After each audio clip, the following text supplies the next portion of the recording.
Week after week, Ukraine has been hitting Russia where it hurts. We don't mean causing casualties by the thousands on the battlefield, though that certainly is happening. We also don't mean that Ukraine is destroying armor and air defenses in enormous numbers, though that is happening too. We're talking about Ukraine's true masterstroke: unrelenting strikes against Russia's oil refineries. Those strikes have paid off, cutting Russia's refining capacity so substantially that Vladimir Putin is getting desperate.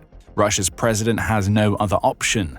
Putin has gone crawling to Belarus for help, as Ukraine took everything from Russia. And when we say everything, we really mean it.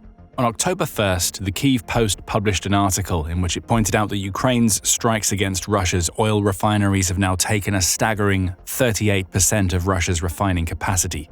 That's a third of Russia's refining gone, vanished into thin air, at least until Russia can manage to fix the damage that Ukraine is causing. That's easier said than done.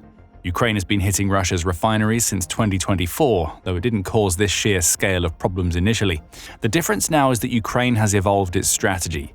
It doesn't just hit a refinery in isolation and then leave it until Russia repairs it. Ukraine strikes a refinery, then it strikes again and again, giving Russia no chance to get the facility up and running again. Repairs happen slowly, but by the time they're done, something else in the refinery has been destroyed and requires fixing. Plus, the components needed for those repairs are in short supply as a result of Western sanctions. And it's thanks to this combination of sanctions and Ukraine's strategy that Russia now finds itself having lost 38% of its refining capacity and, more than likely, will lose even more as the war drags on. The Kyiv Post provides the numbers, courtesy of the market intelligence agency CRAWLS. Ukraine's strikes have managed to take out 338,000 tons of Russian oil refining per day completely offline. That's led to Russia's collective output of gasoline dropping by about 1 million tons, which is wreaking havoc on the country's domestic market. Right now, the Kyiv Post reports Russia is 20% short of its domestic gasoline market's demand, which is causing major problems for Putin's efforts to keep his people under control. After all, Putin lies and manipulates to maintain control. He withholds information. He claims that Russia is doing far better than it is against Ukraine and that his great enemy is on the verge of capitulating. It gets a lot more difficult to make those sorts of claims when your citizens are queuing for hours just for a chance to get their hands on gasoline that used to flow freely. And with each passing day, Russia's gasoline crisis seems to deepen. Writing for Forbes on September 29th, David Hambling covers the crisis in detail. He says that a shortage that started with some of Russia's outlying and, in Putin's mind, less important regions has worsened to the point where gasoline shortages are now being felt across the country. Rising prices, long queues, rationing, and in some cases, pumps running dry are becoming part of life in Russia, Hambling writes, showcasing how Ukraine has created a new normal for the everyday Russian that proves every word Putin says about how the war is going is a lie. Prices are a particular problem. Hambling says that buyers at the pumps are now paying up to $4.52 per gallon of gasoline in some regions, which is veering uncomfortably close to double Russia's officially claimed average price of $2.66. We see the deception in action. Russia claims one price, knowing that its people are paying for more. Euromaidan Press, in an October 1st report, adds that price increases have been massive since the beginning of 2025. Between January and today, wholesale gasoline prices have jumped by more than 40%, with AI-92-grade gasoline selling at $880 per ton, while a ton of AI-95 retails for $850. Of course, those higher prices are being passed on to the consumer, assuming gas stations are even able to get their hands on increasingly expensive gasoline. It's in his desperate search for a solution to these major problems that Putin has gone crawling to Belarus. But we'll cover that later in the video. Coming back to the problems at the pumps, Euromaidan Press adds that shortages are so bad that restrictions are in place in several regions. Over 20 of those regions face shortages, the outlet claims. Crimea, which Russia occupied, has placed a limit of 30 liters, or about 6.5 gallons per purchase per customer. Other regions have even tighter restrictions, with some going as low as 10 liters. That's just over 2.5 gallons. For context, an average sedan requires between 12 and 16 gallons for a full tank, meaning the best the average Russian can hope for in some of these affected regions is half a tank before they're moved along. Hambling adds to this. He says that some of Russia's regional chains have restricted not just how much gasoline customers can buy, but also which customers can buy in the first place. One regional chain is now reportedly only selling to commercial customers with fleet fuel cards, while another flipped the idea and is no longer selling to customers with fuel cards, Hambling says. These aren't moves made by companies that are in good health. This is panic. It's gasoline chains doing whatever they can think of to stretch their dwindling supplies of their chief product, all as Ukraine's strikes cause further restrictions that will hit these companies harder in the future. Gas station closures are becoming increasingly common. Parents can't even pick up their children from school in some regions.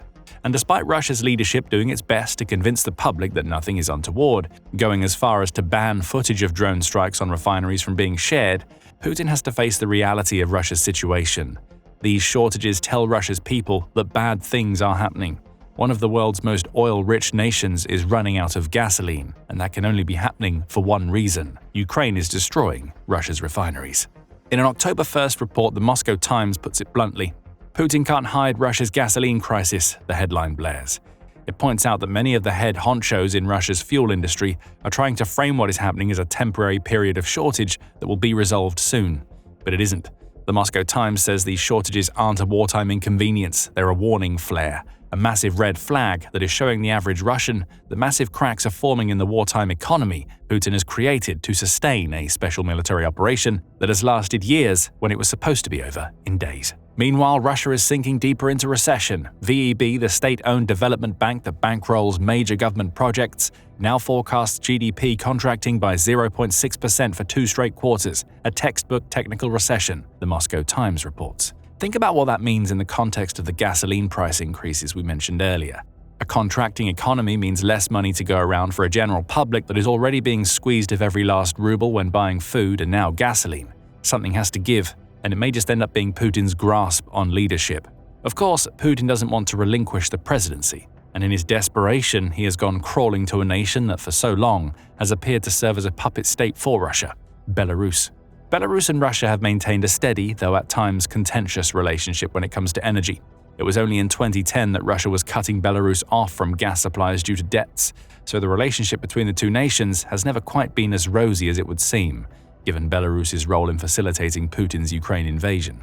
However, with Russia struggling, Belarus has gone from a nation that Putin can influence to one that he's turning to in order to rescue Russia. There's a problem with this approach. Belarus may be willing to help Russia, but it may not be able.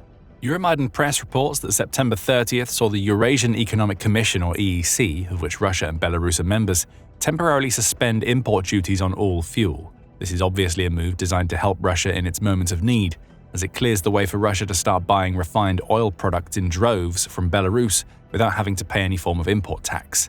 And Russia needs that ability. Euromaidan Press says that Ukraine's refinery strikes have put Russia in a position where it will need 9 months to resolve its supposedly temporary fuel crisis. That assumes that Ukraine doesn't take out any more of Russia's refining capacity, which is a pretty big assumption to make given how well this strategy is working for Ukraine. Back to the EEC's suspension that has put Russia in the position where it's banned fuel exports from other nations while allowing it to prepare for mass imports of fuel from its much smaller neighbors. It's as one-sided as an agreement can be, and it's to Belarus that Putin came calling. Initially, Belarus wasn't especially receptive. When import taxes were in place, Russia was offering Belarus less than $1,000 per ton of gasoline. Belarus could get between $1,300 and $1,900 per ton on the international market, so it wasn't willing to sell anywhere near what Putin wanted or needed to deal with Russia's refined oil crisis. In August, Euromaidan Press says Belarus even announced that it would restrict its fuel supplies to Russia.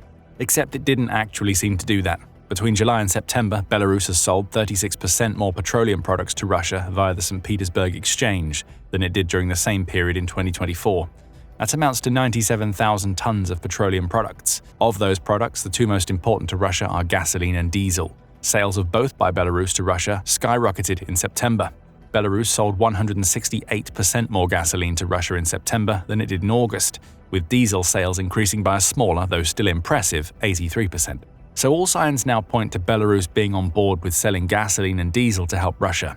Putin's begging and suspension of import tariffs must have worked. However, we said earlier that Belarus may be willing to sell more petroleum products to Russia, but it may not be able.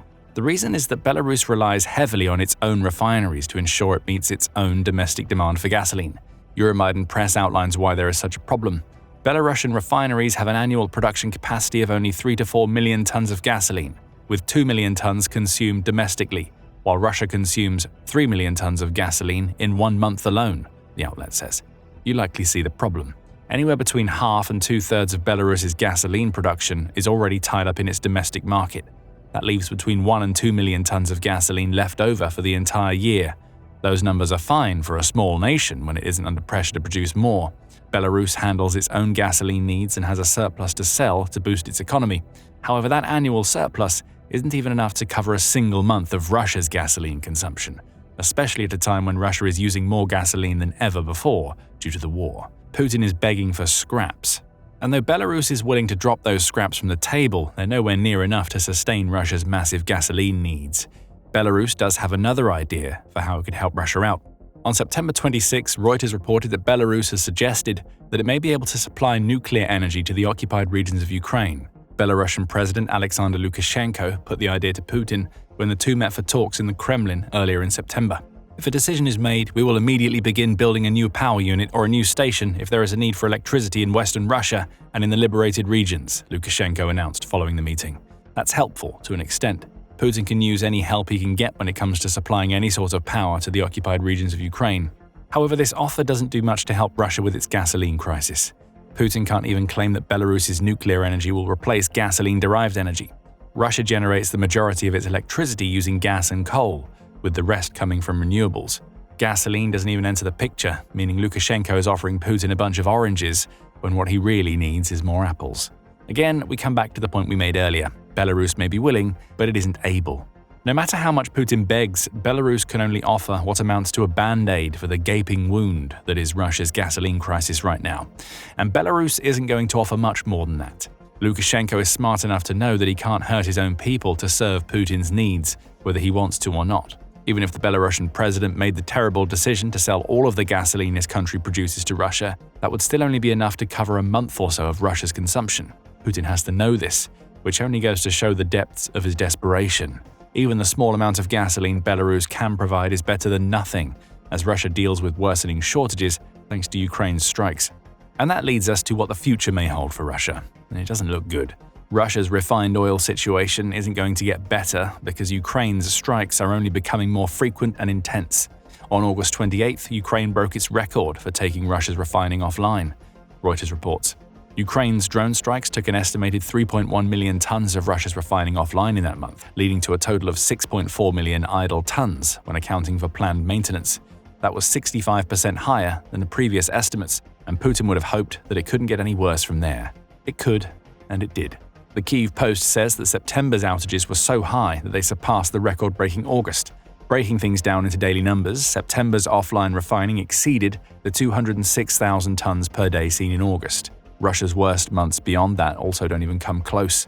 May 2022 saw 196,000 tons per day of Russian refining go offline. May 2020 was another past high point, though that was only 164,000 tons per day. Records are being broken, and they're not the kinds of records that Putin wants to see. All of this tells us one thing: Ukraine has found a winning strategy and is sticking to it. There's absolutely no reason to believe that Ukraine is suddenly going to stop its refinery strikes now that Russia is dealing with a gasoline crisis. It's also hit more than 24 of Russia's major refineries since the beginning of August, the Kyiv Post says. About 70% of the outages reported by these refineries were caused by Ukraine's drones, and Russia doesn't seem capable of doing anything about these types of strikes. That's Putin's major problem. Russia has lost 1,224 of its air defense systems since Putin launched his invasion, according to Ukraine's Ministry of Finance. The sheer scale of those losses creates a situation where Russia's domestic defenses are stretched thin. If Putin doesn't move air defenses from inside Russia into Ukraine, then Ukraine can do more damage to his invading forces. But by moving those air defenses, Putin creates gaps that Ukraine can exploit with its long-range drones. Exploit is exactly what it's going to do. Ukraine is already building millions of drones annually. According to the Atlantic Council, Ukraine's current annual total of 5 million could be doubled with Western funding, which would give Ukraine enough drones to completely overwhelm Russia's air defenses. And wouldn't you just know it? On October 1st, European Commission President Ursula von der Leyen announced a new agreement with Ukraine that will see the European Union allocate 2 billion euros, or around $2.35 billion, to Ukraine for drone production. Europe knows that Ukraine is onto a winning strategy, and with that funding, Ukraine can build even more of the long-range drones that have forced Putin to go to Belarus with the Russian cap in his hands. That's the big reality check for Russia's leader. The crisis he faces right now isn't the end point of Ukraine's strategy, it's just the beginning. With more drones being built than ever before, Ukraine's refinery strikes are likely to grow more frequent and powerful. In a few months, 38% of Russia's refining capacity being offline may grow to 50%, maybe more. The Belarusian band-aid is already nowhere near enough to solve the problem, and it will end up being a non-factor if Ukraine simply keeps on doing what it's doing. As Russia grapples with its fuel crisis, Ukraine's deep strikes also impact the country's economy. That's according to the General Staff of the Armed Forces of Ukraine, which claims that Ukraine's attacks on Russian territory have cost Putin more than $74 billion since January 2025. That amounts to about 4% of Russia's annual gross domestic product, or GDP.